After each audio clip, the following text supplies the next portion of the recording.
Ikalabinlimang kabanata. Ako ang tunay na puno ng ubas, at ang aking ama ang tagapag-alaga. Inaalis niya ang bawat sangang hindi namumunga, at kanya namang pinuputulan at nililinis ang bawat sangang namumunga upang mamunga pa ng lalong sagana. Nalinis na kayo sa pamamagitan ng salitang sinabi ko sa inyo. Manatili kayo sa akin, at mananatili ako sa inyo. Hindi makakapamunga ang sangang hindi nananatili sa puno. Gayon din naman, hindi kayo makakapamunga kung hindi kayo mananatili sa akin. Ako ang puno ng ubas, at kayo ang mga sanga. Ang nananatili sa akin, at ako sa kanya, ang siyang namumunga ng sagana, sapagkat wala kayong magagawa kung kayo'y hiwalay sa akin. Ang hindi nananatili sa akin ay itinatapon at matutuyo gaya ng sanga. Ang ganoong mga sanga ay tinitipon, inihahagi sa apoy at sinusunog. Kung nananatili kayo sa akin at nananatili sa inyo ang aking mga salita, hingin ninyo ang anumang ibig ninyo at ibibigay yun sa inyo. Napaparangalan ang Ama kung kayo'y namumunga ng sagana, at sa gayon, napapatunayang kayo ay mga alagad ko. Kung paanong iniibig ako ng Ama, gayon din naman, iniibig ko kayo. Manatili kayo sa aking pag-ibig. Kung tinutupad ninyo ang aking mga utos, mananatili kayo sa aking pag-ibig. Tulad ko, tinutupad ko ang mga utos ng aking Ama, at ako'y nananatili sa kanyang pag-ibig. Sinabi ko sa inyo mga bagay na ito upang mapasa inyo ang kagalakan ko, at nang sa gayon, malubos ang inyong kagalakan. Ito ang aking utos. Magmahalan kayo gaya ng pagmamahal ko sa inyo. Walang pag-ibig na hihigit pa kaysa pag-ibig ng isang taong nag-aalay ng kanyang buhay para sa kanyang mga kaibigan. Kayo'y mga kaibigan ko kung tinutupad ninyo ang aking mga utos. Hindi ko na kayo'y tinuturing ng mga alipin, sapagkat hindi alam ng alipin ang ginagawa ng kanyang Panginoon. Salip, itinuring ko kayong mga kaibigan, sapagkat sinabi ko sa inyo ang lahat ng narinig ko sa aking Ama. Hindi kayo ang pumili sa akin, kundi ako ang pumili sa inyo. Hinirang ko kayo upang kayo'y humayo at mamunga, at manatili ang inyong bunga. Sa gayon, ang anumang hingin ninyo sa Ama, sa aking pangalan, ay ibibigay sa inyo. Ito nga ang utos ko sa inyo. Magmahalan kayo. Kung napupuot sa inyo ang sanlibutan, alalahanin ninyong ako muna ang kinapuotan nila bago kayo. Kung kayo'y taga-sanlibutan, mamahalin nila kayo, sapagkat kayo'y kabilang sa kanila. Ngunit yamang hindi kayo taga-sanlibutan, kundi pinili ko kayo mula sa sanlibutan, sila'y napupuot sa inyo. Alalahanin ninyo ang sinabi ko sa inyo. Walang aliping nakakahigit kaysa kanyang Panginoon. Kung ako'y inusig nila, uusigin din nila kayo. Kung sinunod nila ang aking salita, susunod din sila sa inyong salita. Ngunit ang lahat ng ito'y gagawin nila sa inyo dahil sa akin, sapagkat hindi nila nakikilala ang nagsugo sa akin. Kung hindi ako naparito at nangaral sa kanila, hindi sana sila mapapatunayang nagkasala. Ngunit ngayon hindi na sila makakaiwas na panagutan ng kanilang kasalanan. Ang napupuot sa akin ay napupuot din sa aking Ama. Kung hindi ko sana ginawa sa gitna nila ang mga gawaing hindi pa nagagawa ni naman, sana'y wala silang kasalanan. Ngunit nakita na nila ang mga gawa ko, subalit sa kabila nito'y kinapuotan pa rin nila ako at ang aking Ama. Subalit nangyari ito upang matupad ang sinasabi sa kanilang kautusan. Napuot sila sa akin nang walang sapat na dahilan. Ngunit ang patnubay, ang espiritu ng katotohanan, ang darating mula sa Ama. Susuguin ko siya sa inyo mula sa Ama, at siyang magpapatotoo tungkol sa akin. At magpapatotoo rin kayo tungkol sa akin, sapagkat sa pasimula pa'y kasama ko na kayo. 16 na kabanata. Sinasabi ko ito sa inyo, upang huwag kayong mawalan ng pananalig sa akin. Ikitiwalag nila kayo sa mga sinagoga. Darating ang panahon na ang sinumang pumatay sa inyo ay mag-aakalang naglilingkod siya sa Diyos. At gagawin nila ito sapagkat hindi nila ako kilala ni ang Ama. Ngunit sinabi ko ito sa inyo upang kapag ito'y nangyari na, ay maalala ninyo na sinabi ko na ito sa inyo. Hindi ko ito sinabi sa inyo noong una sapagkat kasama pa ninyo ako. Ngunit ngayon pupunta na ako sa nagsugo sa akin at wala isa man sa inyo ang nagtatanong kung saan ako pupunta. Ngayon namang sinabi ko na sa inyo, labis kayong nalungkot. Ngunit dapat ninyong malaman ang katotohanan. Ang pag-alis ko'y sa ikabubuti ninyo, sapagkat hindi paparito sa inyo ang patnubay kung hindi ako aalis. Ngunit kung umalis ako, susuguin ko siya sa inyo.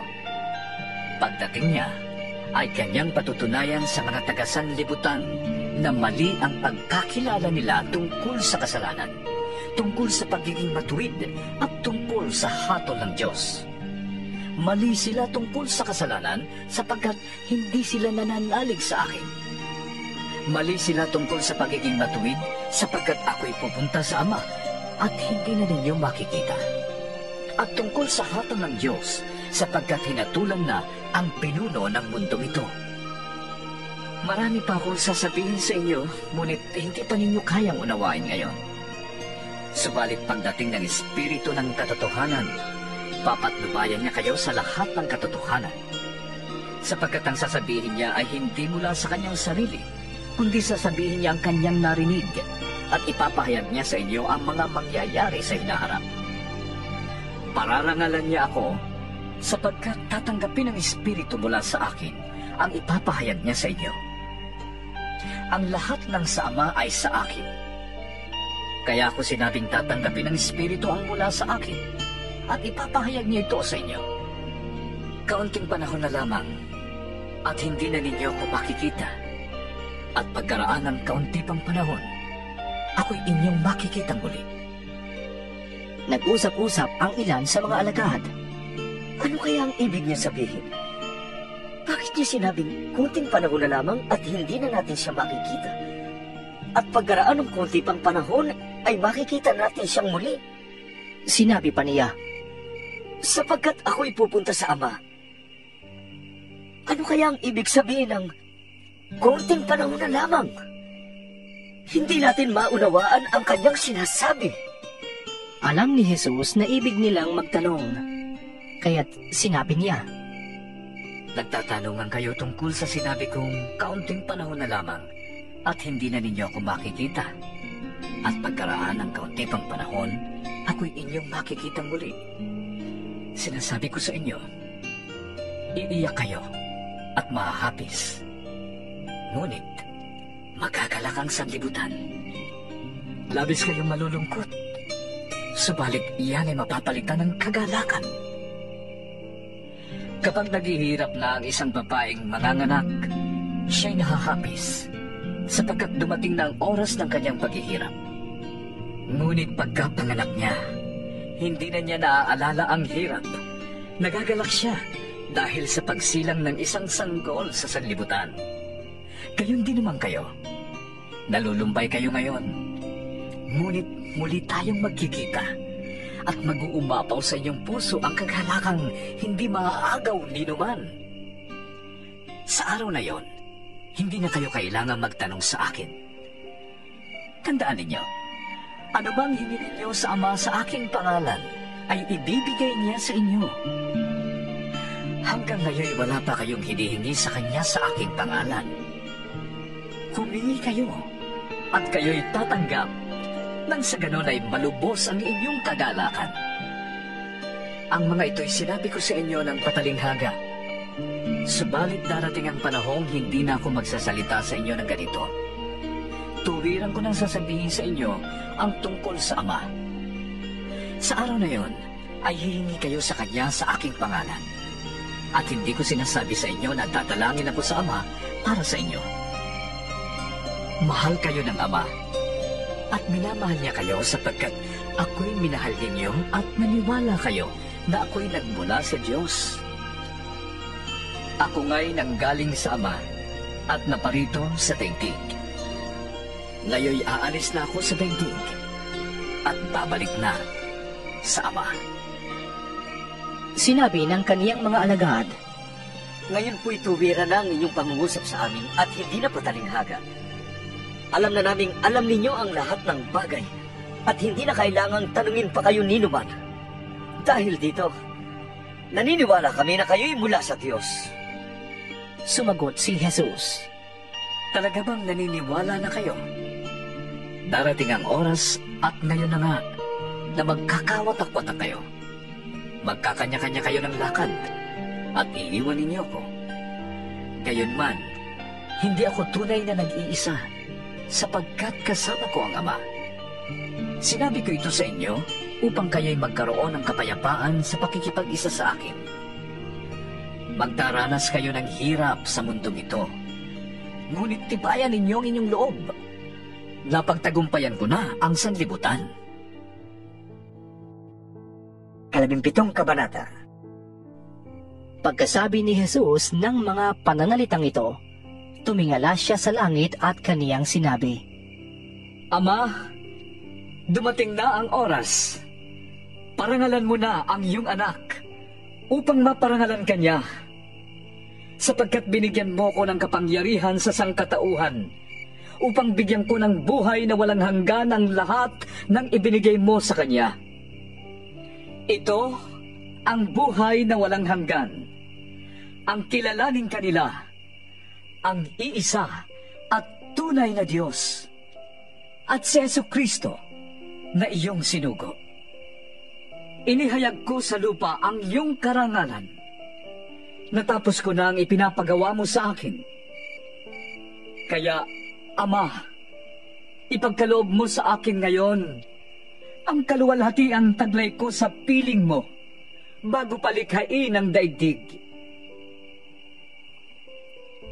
Ipinakilala na kita sa mga taong ibinigay mo sa akin mula sa daigdig.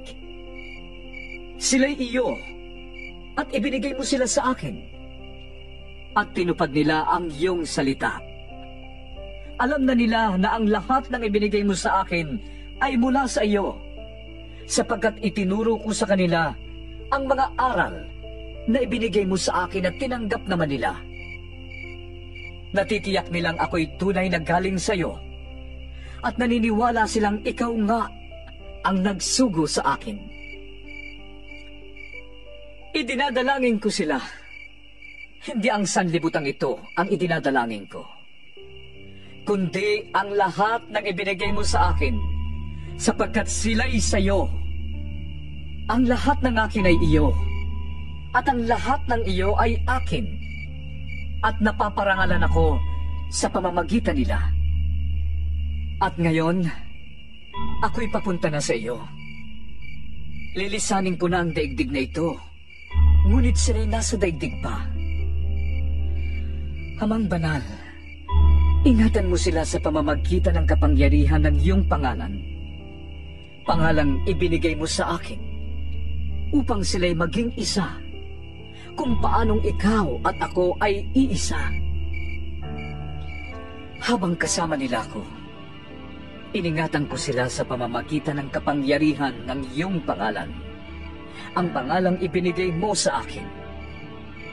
Pinangalagaan ko sila, at walang napahamak sa kanila, maliban sa taong humanap ng kanyang kapahamakan upang matupad ang kasulatan. Ngunit ngayon, ako'y papunta na sa iyo, at sinasabi ko ito habang ako'y nasa daigdig pa, upang mapuspos sila ng aking kagalakan. Naibigay ko na sa kanila ang iyong salita, at kinapuotan sila ng mga tao sa sanlibutan ito, sapagkat hindi na sila taga-sanlibutan, tulad kong hindi taga-sanlibutan.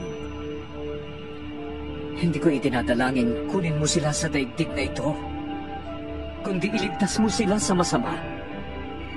Hindi sila taga-sanlibutan gaya ko, na hindi rin taga-sanlibutan. Ilaan mo sila para sa'yo sa pamamagitan ng katotohanan. Ang salita mo'y katotohanan. Kung paanong sinugo mo ako sa sanlibutan, gayon din naman, sinusugo ko sila sa sanlibutan. At alang-alang sa kanila'y iniukol ko sa iyo ang aking sarili, upang maiukol din nila ang kanilang sarili sa iyo sa pamamagitan ng katotohanan. Hindi lamang silang itinadalangin ko, kundi pati ang mga mananalig sa akin, dahil sa pahayag ng aking mga tagasunod. Ama, maging isa nawa silang lahat, kung paanong ikaw ay nasa akin at ako'y nasa iyo. Gayon din naman, maging isa nawa sila sa akin upang ang mga tao sa daigdig ay maniwala na ikaw ang nagsugo sa akin. Ibinigay ko na sa kanila ang karangalan ibinigay mo sa akin, upang sila'y ganap na maging isa, gaya ng ikaw at ako ay iisa. Ako'y nasa kanila at ikaw ay nasa akin, upang lubusan silang maging isa. At sa gayon, makikilala ng mga tao sa daigdig na sinugo mo ako at sila'y minamahal mo, katulad ng pagmamahal mo sa akin. Ama, sila ay ibinigay mo sa akin, at nais kong makasama sila sa kinaroroonan ko, upang makita nila ang karangalang bigay mo sa akin, sapagkat minahal mo na ako bago pa nilikha ang daigdig. Makatarungang Ama, hindi ka nakikilala ng mga tao sa daigdig, ngunit nakikilala kita, at nalalaman ng mga ibinigay mo sa akin na ikaw ang nagsugo sa akin. Ipinakilala na kita sa kanila, at patuloy kitang ipapakilala, upang ang pagmamahal mo sa akin ay manatili sa kanila, at ako'y manatili rin sa kanila.